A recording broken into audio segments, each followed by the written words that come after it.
আত্মা বা আত্মন কি, আত্মজ্ঞান কি? অবাং মানস গোচরম, বাক্য মনের সাধ্যের বাইরে, অগোচরম।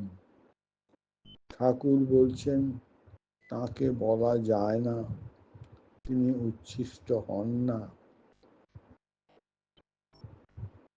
বিদ্যাসাগর বলছেন নতুন কথা শুনলাম, বেদ অপৌরুষেয়, মানব মনের কল্পনা রচনা নয়, চিন্তার ফসল নয়, ঈশ্বরের শুদ্ধ স্বর, ইচ্ছার অব্যক্ত প্রকাশ, তাঁর অন্তর্নির্যাস।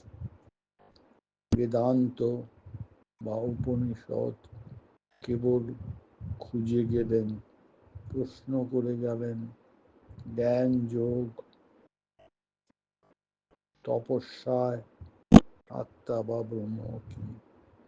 একই বস্তু, অস্তিত্ব, চৈতন্য, আছি বোধ, আনন্দবোধ, পূর্ণতাবোধ, স্বাধীনতাবোধ, মুক্তবোধ, নিঃশব্দ, বাক্যে অপ্রকাশ্য, গভীর ধ্যানে গম্য, সমাধিতে।